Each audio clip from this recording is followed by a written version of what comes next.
الحمد للہ رب العالمین واشهد ان لا الہ الا اللہ وحدہ لا شریک لہ واشهد ان محمدا عبدہ ورسولہ اللہم صل وسلم علیہ وعلی آلہ واصحابہ اما بعد۔ آج ہمارے درس کا موضوع ہے رمضان میں نیک اعمال۔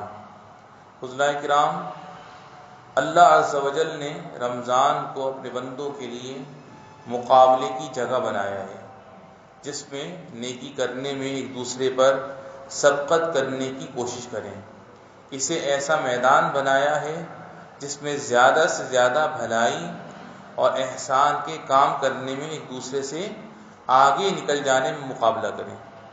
یقیناً اللہ تعالیٰ کو سب سے زیادہ محبوب عمل فرائض کی ادائیگی اور زیادہ نوافل کی بجا آوری ہے، جیسا کہ نبی کریم صلی اللہ علیہ وسلم نے حدیث قدسی میں فرمایا، وَمَا تَقَرَّبَ إِلَيَّ عَبْدِي بِشَيْءٍ أَحَبَّ إِلَيَّ مِمَّا افْتَرَضْتُ عَلَيْهِ وَمَا يَزَالُ عَبْدِي يَتَقَرَّبُ إِلَيَّ بِالنَّوَافِلِ حَتَّى أُحِبَّهُ، یعنی بندہ جن چیزوں میں میرا تقرب حاصل کرنا چاہتا ہے ان میں مجھے سب سے زیادہ محبوب میری فرض کی ہوئی چیزیں ہیں، اور میرا بندہ نوافل کے ذریعے برابر میرے قریب ہوتا رہتا ہے، یہاں تک کہ میں اسے محبوب بنا لیتا ہوں۔ واجب امور میں سے مسلمانوں کی جماعت کے ساتھ مسجد میں 5 وقت کی نماز ادا کرنا، فرض کی ہوئی زکوٰۃ دینا، والدین کے ساتھ اچھا سلوک کرنا، صلہ رحمی کرنا اور اس طرح کی دوسری چیزیں ہیں۔ مستحب نفلی عبادتوں میں سے سنن و رواتب پر ہمیشگی برتنا، چاشت کی نماز، مشروع نبوی اذکار کا ذکر کرنا وغیرہ ہیں۔ ہمارے نبی صلی اللہ علیہ وسلم ہر میدان میں اعلیٰ مثال تھے۔ عبداللہ بن عباس رضی اللہ عنہ نے ان کے بارے میں فرمایا، کان رسول اللہ صلی اللہ علیہ وسلم اجود الناس وکان اجود ما یکون فی رمضان حین یلقاہ جبریل وکان یلقاہ فی کل لیلۃ من رمضان فیدارسہ القرآن فلرسول اللہ صلی اللہ علیہ وسلم اجود بالخیر من الریح المرسلہ، یعنی اللہ کے رسول صلی اللہ علیہ وسلم سب سے زیادہ سخی تھے، اور عام حالتوں سے زیادہ سخی رمضان میں ہوتے تھے جب جبریل علیہ السلام ان سے ملتے تھے۔ جبریل علیہ السلام ان سے رمضان کی ہر رات میں ملتے تھے اور ان سے قرآن پڑھتے پڑھاتے یعنی دور کرتے تھے۔ تو یقیناً اللہ کے رسول صلی اللہ علیہ وسلم عام چلائی جانے والی ہوا سے بھی زیادہ بھلائی کی سخاوت کرنے والے تھے۔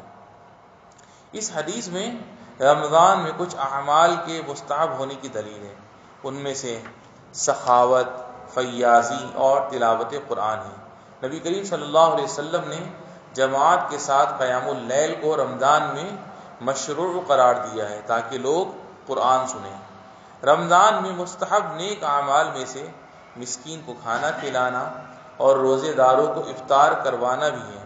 اللہ کے رسول صلی اللہ علیہ وسلم نے فرمایا، من فطر صائما کان له مثل اجر غیر انہ لا ینقص من اجر الصائم شیئا، یعنی جو کسی روزے دار کو افطار کروا دے تو اسے روزے دار کے اجر کے برابر ثواب ملے گا، مگر روزے دار کے اجر میں کوئی کمی نہیں ہوگی۔ سبحان اللہ۔ ان نیک اعمال میں سے جن میں ہر روزے دار کو اجر ملے گا، نبی کریم صلی اللہ علیہ وسلم کی سنت کو رمضان میں لازم پکڑنا بھی ہے، جیسے برابر سحری کرنا، افطار میں جلدی کرنا اور مشروع دعاؤں کو ان کی اوقات میں پڑھنا وغیرہ۔ رمضان میں نیک اعمال میں سے عمرہ ادا کرنا بھی ہے، کیونکہ نبی کریم صلی اللہ علیہ وسلم نے ایک عورت سے جس نے حج کا ارادہ کیا تھا اور حج نہیں کر سکی تھی تو فرمایا، فَإِذَا جَاءَ رَمَضَانُ فَاعْتَمِرِي فَإِنَّ عُمْرَةً فِيهِ تَعْدِلُ حَجًّا، یعنی جب رمضان آ جائے تو عمرہ کر لو کیونکہ اس میں عمرہ حج کے برابر ہے۔ اور ایک روایت میں تقضی حجۃ معی، یعنی میرے ساتھ حج کے برابر ہے۔ سبحان اللہ۔ سب سے تاکید والی جماعت جس کے رمضان میں ادا کرنے پر آپ صلی اللہ علیہ وسلم حریص تھے، رمضان کے آخری 10 دنوں میں اعتکاف کرنا ہے۔